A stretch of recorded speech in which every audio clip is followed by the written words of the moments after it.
So we decided that we were going to do performance appraisals. I'm Lindsay Reed and this is Eric Wolf. When we decided what we were going to look at when it comes to this, we came up with two theses. Performance appraisals are key to the management of people, and no matter what company you're in. And on top of this, there will always be problems, legal or motivational, no matter what form of appraisal is used. So basically, as we went through our paper, we decided that we'd look at ways that we could mitigate damages or minimize them to help companies so that there wouldn't be as many legal and motivational problems. Some quick background or history to performance appraisals. The first time performance appraisals were ever used was in World War II, when a merit system was introduced. And the first formal discussion about them was done by Frederick Winslow Taylor, who came out with two papers about time and motion studies, which dealt with a lot of HR problems that before never were realized in business. Sorry.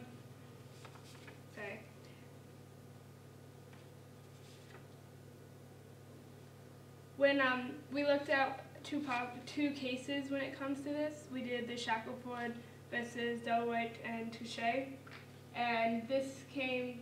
Shackelford worked at this company for a very long time before before a new supervisor came into a position above her. And what happened is she was discouraged from applying to a job or a promotion due to a whole bunch of fabricated reasons because her new supervisor didn't want her in that position. And on top of this, she began getting poor performance reviews, which the many years before she worked at this company, she never had a bad review. The result of this case, Shackelford actually won because she didn't receive anything for it, simply because the case was just to decide whether she was wronged or not if there was any legal requirements from the company to do them as laws went in place. A more current example was in Chicago. Everybody knows in September of this year there was a 2.5-week strike by the teachers because the way that they were reviewed was by students' test scores, and teachers argue that it's not fair because their test scores aren't completely under the teacher's control. There's other outside factors such as their home life, or if they're getting fed, or they have time to study, or if their parents are helping them, that the time they have in the classroom isn't completely reflected by their test scores. As we went through this, there was two laws basically that were violated. This is the Discrimination in Employment and Title VII of the Civil Rights Act. Okay, and we looked at different aspects of performance appraisal, current business practices, the impact on society, the laws which affect performance appraisals and how they're handled in different companies, the economics and social impact of this, and kind of where the future is going and what companies can do. So when it comes to human resources, performance appraisals are a major aspect of the human resource department in any company, and each company deals with the problems it approaches or it comes to in different ways. This is really important. This has to do with size of a company, the knowledge that the people giving appraisals have, how your culture is in your company, and how employees handle things. So every person handles the performance appraisal in a different way. If they have high expectations of something and they don't receive exactly what they think they want to, it can affect their motivation, it can affect the culture and the rest of the company or the feelings that people have. And the quality of customer service has to do a lot with performance appraisals as it has to do with motivation. The demand for outstanding customer service makes performance appraisal a vital tool for the survival of organizations. This is really important since our world is moving away from the idea that low price leads to low quality goods and high price leads to high quality goods, to more of it's all in the same. And companies are coming more moving more away from cost and quality of the product, as that the range between that's getting smaller, to more customer service and the outside things that they offer to their customers. We looked at the Journal of Management and Engineering. The most effective way to lead to the development and improvement of employee performance is an effective system of evaluations. And no matter what happens, there's always going to be problems with performance appraisals, simply because it's a personal opinion or it's a personal view of your performance appraisal. And no matter what the person giving a performance appraisal or administering it does, there's going to be some effect to it, whether it's positive or negative. When it comes to the current process, the basic process has 3 steps. You specify relevant aspects of the performance. So this is done beforehand by the person giving the appraisal, where they either meet in a group or they look at what's happened throughout the period of time they're appraising and come up with what's going to happen during the interview or the appraisal. The employee is then appraised and feedback is provided. In most companies, an employee will have to sign their performance review to simply say that they received it, not that they agree with it, but that they received it. So when it comes to legal aspects, the employer can say that yes, this person was notified of this. There's a lot of issues when it comes to performance reviews. Basically, these are some of the most important, is what exactly does performance mean, how is performance measured, and how to improve your rating. This is difficult for a lot of companies to describe or to have that the employees can understand comprehensively. There's a lot of other problems, and when it comes to giving performance reviews, after they're given, there's a lot of repercussions that can happen.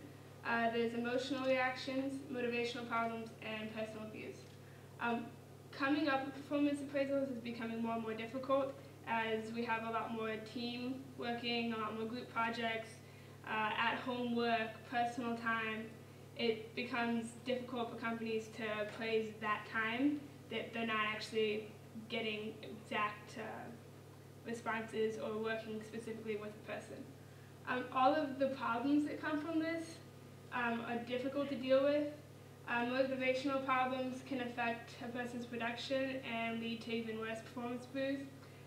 Personal views, a lot of companies view performance reviews as ways for people to move ahead in a business, so political standings, or if you want a specific subordinate of yours to move higher in the company, you give them a higher performance review so that they're looked at more by somebody else, or looked at more strongly for a position in the company. Problems for the company specifically, the cost of it, the time, the knowledge of appraisals that's needed, so the classes or the program that somebody will need to take so that they can do this effectively, and the lawsuits and the repercussions. There's a lot of lawsuits that don't actually lead to costs specifically from the company, as in payouts, but the actual cost of being taken to court builds up a lot, especially with these kind of cases. Some of the solutions that we came up with, the most important thing is communication. No matter what, in a company, everybody needs to know what's happening. They need to know where they stand, and they need to know how they can do better or what they need to fix before it leads to problems. Goal setting needs to be attainable. One of the big things about performance appraisal is at the end of it, you set goals for your next one. And if these goals aren't attainable, it leads to a lot of demotivational and a lot of issues when it comes to letting people go. Dealing with problems before they arise. When you deal with performance appraisals, the most important thing is for everybody to know what's happening, or like I said, communication, and for people to deal with these problems before they can lead to being let go or anything. And everybody needs to be comfortable in the company, so they need to be able to go to their supervisor and talk to them about what's wrong or what they need to fix or where they need to be going. Alright, so the impacts that performance appraisals have on society, some negative ones, there'll be laws and court cases going on, and some positive ones, there'll be some job advancements. Some legal aspects, it's very unprofessional for a manager to get even with an employee through performance appraisals. Also, managers can discriminate against employees with sex, race, religion, amongst others. An employee should be able to comment on the results of their appraisal, and once they do get their results, they should be given time to improve on what they're doing wrong. Some ethical issues, evaluating each employee differently. This happens a lot in the companies, and it's just not the way to go about. And it's easy for employees nowadays to take companies to court and get money from them. Also, there's a lot of favoritism.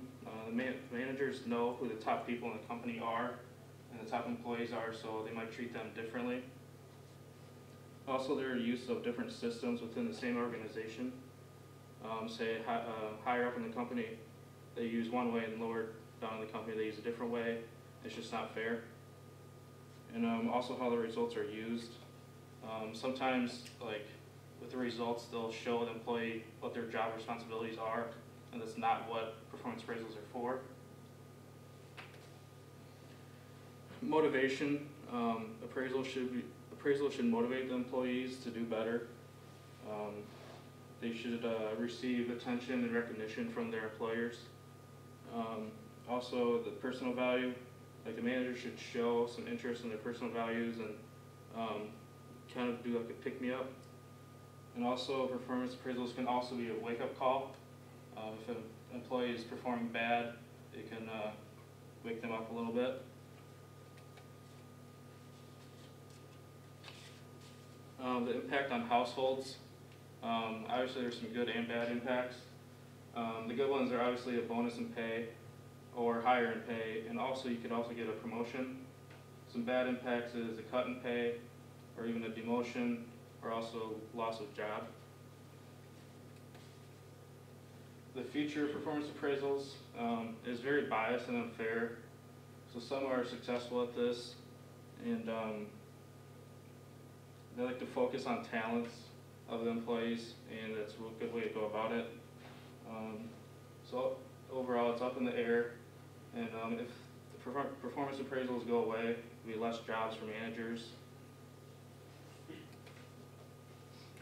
The time and money for performance appraisals, it can be very expensive. It can cost up to $2,500 per employee. This includes manager's prep time, employee time, HR processing time, and opportunity costs. So in conclusion, there's a lot of history, good and bad history. Bad history will lead to some legal problems and court cases, and overall it'll lead to more money spent. So although there is no true fix, we hope that this will help motivate damages. Thank you.